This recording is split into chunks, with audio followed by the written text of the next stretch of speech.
Boat आउ stream उपरे प्रश्न कौन रही प्रश्न पढ़ा समाधान करवा।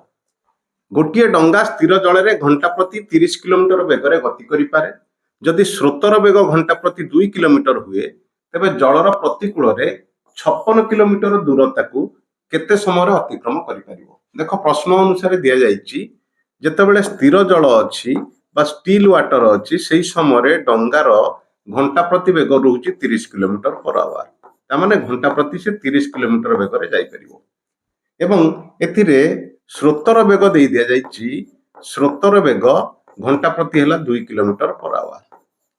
एथिरे हमको निर्णय करिवारे कोन अछि जे जलर प्रतिकूल बा स्रोतर प्रतिकूल तामाने विपरीत दिगरे जतेबेले डंगाटी अतिक्रम करिवो केते किलोमीटर को 56 किलोमीटर दूरता को अतिक्रम करिवो ताकू केते समय लागिवो।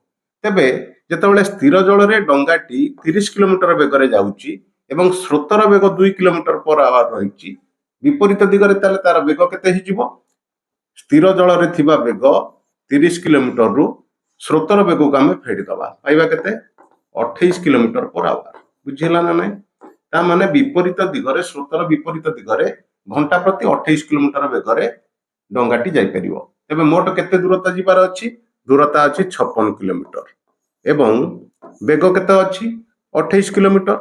तेबे समय लागिवो केते एतिरे आमे हरिदेले आमे पाई जिबा 2 घंटा। बुझिला ना नहीं ऑप्शन बी होची तार सठिक उत्तर। जदि समाधान टी बुझिएला तेबे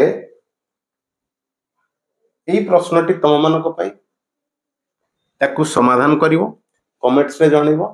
थैंक्स फॉर वाचिंग।